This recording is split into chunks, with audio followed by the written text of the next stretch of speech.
Pour les Esséniens, le corps est le hiéroglyphe d'une intelligence supérieure. Et plus qu'une écriture sacrée, c'est surtout un instrument de la lumière. Dans la 18e règle de l'enseignement de la mère parle de prendre soin du corps et d'apprendre à le guérir.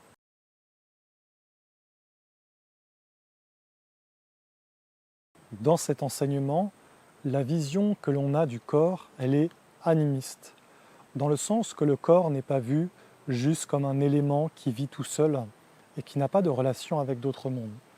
Pour les Esséniens, le corps est un être vivant qui respire avec des mondes plus subtils.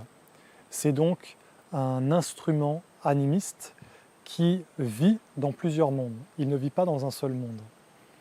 Donc quand on parle de prendre soin du corps et d'apprendre à le guérir, on parle aussi de différents mondes qui vivent à l'intérieur du corps et qui sont la respiration du corps, la respiration subtile, la respiration d'âme du corps. Le corps, fondamentalement, le corps humain, mais c'est valable pour n'importe quelle créature, animale, plante ou minérale même, il est fait pour vivre dans la nature. C'est-à-dire que nous sommes faits, nous avons été créés et conçus pour vivre dans la nature. Notre corps respire avec la nature. Il respire avec les pierres, il respire avec le soleil, avec l'air, avec l'eau, mais pas d'une façon extérieure. Il respire dans un échange subtil de forces vivantes, parce que la nature est vivante d'une âme. On appelle ça le monde des éléments. C'est un monde de vitalité, un monde de renouvellement permanent, un monde de vie jaillissante. Et c'est cette vie des éléments qui renouvelle notre corps en permanence. Prendre soin du corps et apprendre à le guérir, dans la vision essénienne de l'enseignement de la mère, c'est premièrement placer son corps dans les conditions adéquates pour que ces mondes vivants de la nature puissent vivre à l'intérieur du corps, c'est-à-dire pour qu'il puisse y avoir un échange et une respiration. Vous voyez que dans la vision essénienne, prendre soin du corps, ce n'est pas juste bien manger, bien boire et avoir un bon environnement. Bien sûr, ces choses-là sont évidentes. C'est évident que pour être en bonne santé, que pour prendre soin de son corps, il faut avoir une bonne nourriture. Il ne faut pas manger de la nourriture avec des pesticides, avec des engrais, avec des choses chimiques, qu'il ne faut pas exposer son corps à de la pollution, que ce soit la pollution de l'air ou même une pollution, je ne sais pas, par exemple la radioactivité. C'est évident que ça va amener des maladies dans le corps, on le sait, mais là on va plus loin. On parle de l'aspect vraiment vivant du corps et que pour que le corps soit réellement dans ce qu'il est, c'est-à-dire dans sa plénitude, il doit vraiment vivre avec la nature et avec les mondes vivants de la nature. Il doit respirer avec la nature. Alors, pour un être qui chemine vers cette connaissance et qui veut vivre selon le savoir vivant de la tradition, le lien avec la nature est fondamental. C'est fondamental d'apprendre à tisser un lien avec la mer et en fait de placer le corps dans la nature en apprenant à oublier son intellect, à oublier la partie humaine, en fait, à la laisser de côté, parce que la seule partie qui nous bloque dans la relation animiste avec la nature, c'est l'intellect. L'intellect place une barrière, place un frein entre nous et la nature. À cause de l'intellect et à cause de son activité trop développée et surtout trop tournée vers un besoin d'existence, parce que l'intellect, il veut des réponses, il veut de l'information, il veut du savoir, mais c'est toujours un savoir pour nourrir un vide, pour nourrir quelque chose qui manque à l'intérieur, et ce n'est pas forcément une vraie quête de savoir. Ce que l'intellect veut avoir comme savoir, on peut dire que c'est un peu à l'image d'une addiction. Vous voyez, quand on est addict à quelque chose, on en veut toujours plus, mais en fait c'est parce qu'il y a comme un plaisir, mais ce plaisir ne remplit pas réellement, c'est un faux plaisir, c'est quelque chose qui apporte quelque chose sur le moment, mais qui en définitive laisse un vide à l'intérieur et un déséquilibre. Ça, c'est le savoir intellectuel. Le savoir intellectuel laisse un déséquilibre. Alors, fondamentalement, pour prendre soin du corps, il faut aussi prendre soin des éléments à l'intérieur de lui et surtout des centres principaux, des centres créateurs de vie dans le corps, que sont la pensée, donc le cerveau, la pensée, le cerveau et on va dire l'organe physique de la pensée,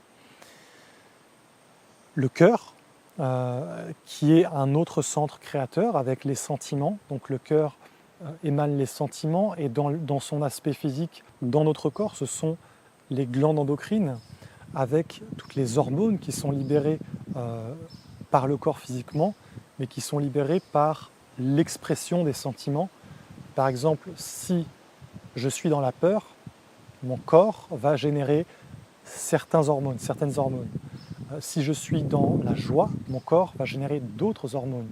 Si je suis dans le plaisir, mon corps va générer encore d'autres hormones. Donc c'est l'aspect physique.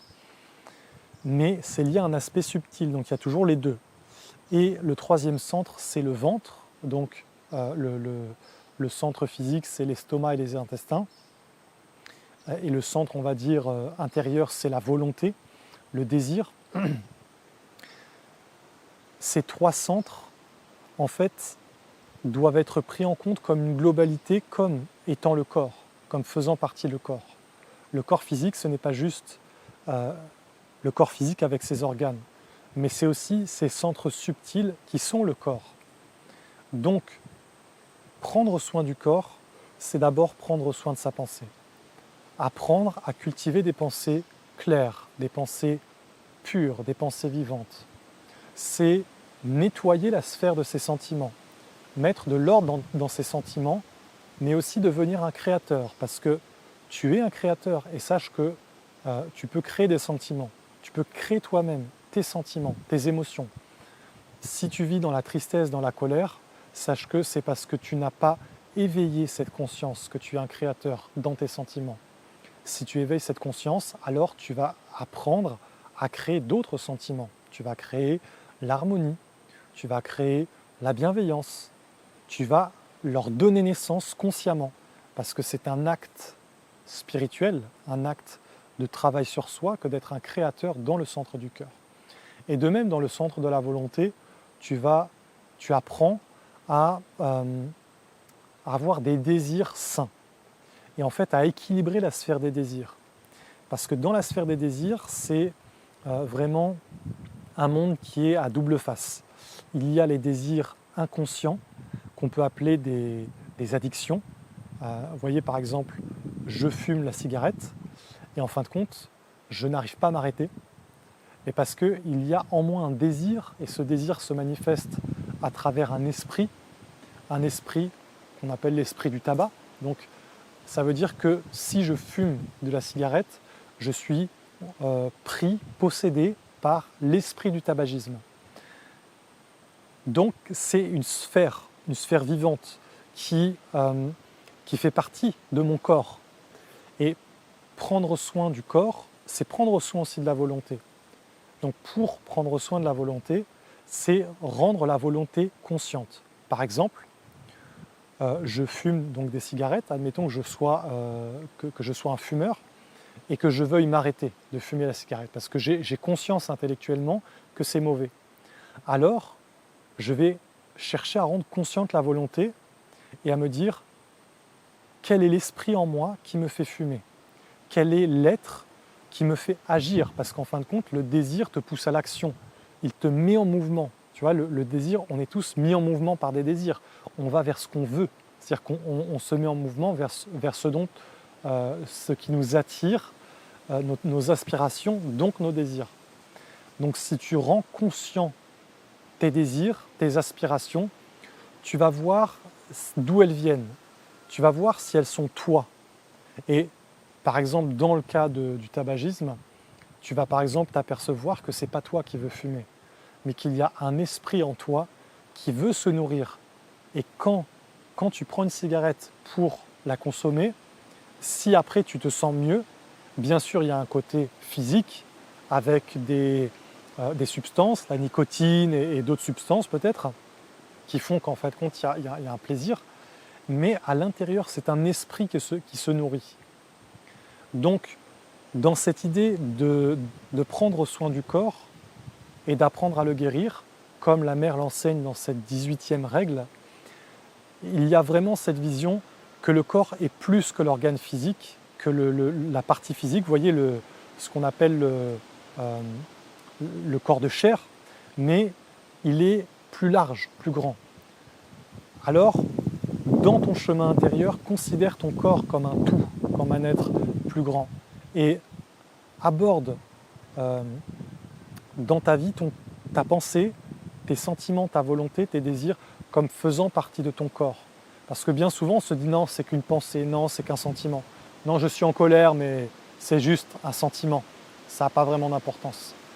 Alors qu'en réalité, dans des mondes plus subtils, ta colère, elle est comme une réalité, elle est comme un acte, elle est comme une action, elle est comme une parole, elle est comme même un geste et un mouvement. Donc c'est une autre vision, c'est ce qu'on appelle une vision animiste, qui ne considère pas juste l'extérieur, mais qui prend en compte les deux mondes. L'extérieur, bien sûr, mais aussi l'intérieur, le subtil, l'invisible. Le non tangible avec les sens extérieurs, mais qui pourtant est tangible avec des sens intérieurs. Alors si tu as un travail conscient sur ta pensée, tes sentiments, ta volonté, tu vas voir que tu développes une certaine sensibilité de la pensée, du sentiment, de la volonté, et tu vas comprendre que ces mondes deviennent réels pour toi. Une pensée peut être aussi réelle qu'un objet. Un sentiment peut être aussi réel que le monde physique. Donc, si tu travailles dans ce sens intérieurement, dans ta vie intérieure, par une observation, par de la méditation, par de la discipline, alors tu vas te rendre compte que l'invisible est tout autant réel que le visible et que le corps ne vit pas juste dans le monde visible, mais qu'il vit et qu'il respire dans des mondes invisibles. Et là on entre dans une vraie perception et dans une vraie sagesse animiste, c'est-à-dire le corps est un instrument pour vivre dans d'autres mondes et qui vit dans d'autres mondes. Donc prendre soin du corps et apprendre à le guérir est fondamental pour pouvoir vivre avec des mondes plus grands et pour aller vers les mondes de l'âme. Parce que certains mondes malsains vont s'opposer à ce que tu vives avec ton âme. Je donne l'exemple du tabac ou même de l'alcool. Ces choses-là vont s'opposer dans le sens qu'elles vont dérégler le corps pour qu'il ne puisse plus respirer et vivre naturellement dans ces autres mondes, mais qu'il soit comme un instrument déréglé. Vous voyez, c'est un peu l'image d'avoir une radio, et cette radio, elle capte la bonne chaîne, la bonne vibration, mais si tu la dérègles, elle ne capte plus rien. C'est du grésillement. Et en fait, c'est ce que certains mondes font à l'intérieur de nous. Apprendre à prendre soin du corps et à le guérir, c'est toute une science qui éveille une vision beaucoup plus subtile, fine, délicate, et je dirais une certaine sensibilité magique de la vie. Et c'est ce que l'enseignement de la mère apporte à ceux qui l'étudient. Je vous remercie de votre écoute pour le partage de cette avant-dernière règle de la mère, et je vous dis à demain pour vous partager la dernière règle de la mère.